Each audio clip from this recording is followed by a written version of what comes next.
Hey everybody, this is Barnaby. Timmy's here too, trying to eat some avocado. We're reviewing some problems with you.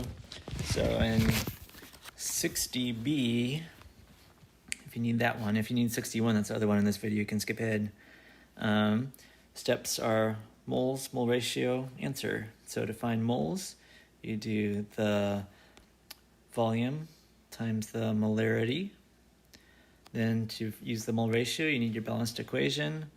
So you write the HCl and the BaOH2, then the H from the acid and the OHs from the base react to make water. Leftovers are the Ba and the Cl. Barium's 2+ because it's in group 2. Chlorine's -1 because it's in group 17, so you need 2 of those to balance out the positive 2 charge.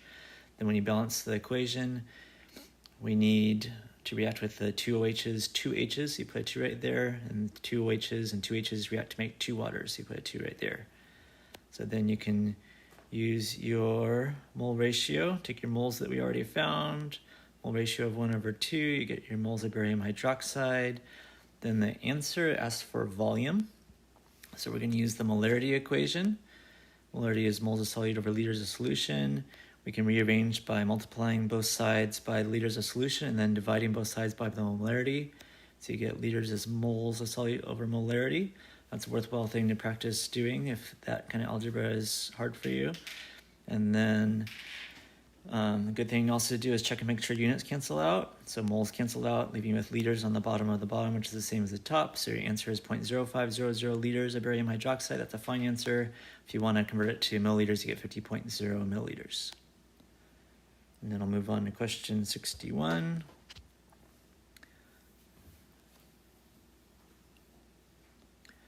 So first step is moles, then mole ratio, then answer. I'm trying to use the same steps for each problem in this chapter where you're finding moles first. So there's 2 numbers, 2 chemicals given to us in the problem. So you do liters times molarity to get moles of HCl. You do liters times molarity again to get moles of barium hydroxide.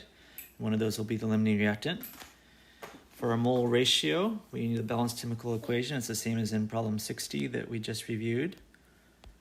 This one. And so I'm going to find the limiting reactant by converting to reactions. So these numbers come from the coefficients of the balanced chemical equation. And I find out that HCl can do a smaller number of reactions, so it's the limiting reactant, so it's all gone, which means some barium hydroxide is left, which means the whole solution is going to be basic, because barium hydroxide is a hydroxide, so it's a base. So then the problem says how much hydroxide is left, so I'm going to take my limiting reactant. Always start with the limiting reactant in these problems, and you'll get the smaller correct answer.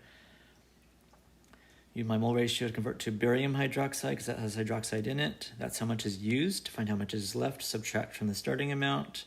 Find out 0.0030 moles of barium hydroxide is left. The problem actually asks you for hydroxide, so we need to use 1 more mole ratio to find the answer and get hydroxide left. So you can just look at the formula. In a BaOH2, there's 2 hydroxides. So the final answer is 0.0060 moles of hydroxide left. Hope that helped.